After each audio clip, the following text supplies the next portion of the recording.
સાદલી ગ્રામ પંચાયતમાં ભ્રષ્ટાચારના આક્ષેપ તેમજ નિષ્ફળ કામગીરીને લઈ બસ સ્ટેન્ડ ખાતે અનોખો વિરોધ કરવામાં આવ્યો હતો। સિનોર તાલુકાના સાદલી ગામે સાદલી ગ્રામ પંચાયત દ્વારા કરાયેલ ભ્રષ્ટાચારના આક્ષેપ તેમજ નિષ્ફળ કામગીરીને લઈ એક અનોખો વિરોધ નોંધાવવામાં આવ્યો હતો। સાદલી બસ સ્ટેન્ડ ખાતે મસ્ત મોટું બેનર મારી બેનરમાં સમાચારોના કટિંગ સાથે સાદલી ગ્રામ પંચાયતની નાકામી તેમજ નગરના રોડ, ગટર લાઇન તેમજ વિકાસના અટકેલા કામોને ઉજાગર કરવાનો પ્રયાસ કરવામાં આવ્યો હતો। ધરણા કાર્યક્રમમાં સાદલી ગ્રામ પંચાયતના પુરુષ તેમજ મહિલા સદસ્યો તેમજ અલગ અલગ સોસાયટીમાં રહેતી મહિલાઓ, ગ્રામજનો મોટી સંખ્યામાં ધરણા પર બેસી અનોખો વિરોધ કર્યો હતો। બંધ કરો એ ભ્રષ્ટાચારના ગીત સાથે લોકો ધરણામાં જોડાયા હતા। બેસ્ટ તેમજ ઊંઘથી સાદલી ગ્રામ પંચાયત તેમજ તંત્રને જગાડવાનો નિષ્ફળ પ્રયાસ કરવામાં આવ્યો હતો। આ કાર્યક્રમમાં મોટી સંખ્યામાં ગ્રામજનો, સાદલી ગ્રામ પંચાયતના સદસ્યો, મહિલા સદસ્યો તેમજ ગામના યુવાનો, આગેવાનો, મહિલાઓ મોટી સંખ્યામાં ધરણા પર બેસી આ વિરોધને સપોર્ટ કર્યો હતો।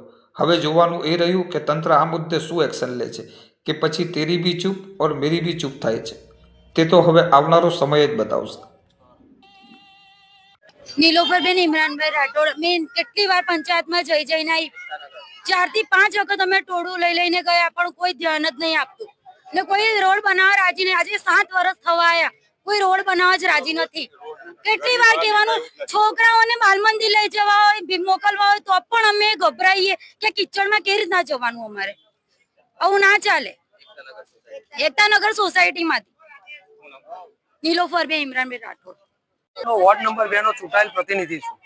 વારંવાર મારી અરજી હોય છે। આ સહયોગ પાર્ક સોસાયટી, એકતાનગર સોસાયટી, મોટું ફળિયું, આમની ગટર લાઈન, પાણીનો પ્રશ્ન કે રોડનો અમને માત્ર દિલાસા આપવામાં આવે છે। આટલી મોટી ગ્રામ પંચાયત છે, સમૃદ્ધ ગ્રામ પંચાયત છે, 12 લાખની ઉચાપત થાય છે અને ભંડોળમાં પૈસો છે નહીં એમ કે છે, તો 12 લાખની ઉચાપત કરવાના પૈસા હોય છે? અમારી એ જ ફરિયાદ છે। અને આ કામો જે નથી કરતા તો સરપંચ કેવો વહીવટ કરે છે? સરપંચ કેમ ભાગે છે પબ્લિકને જોઈ?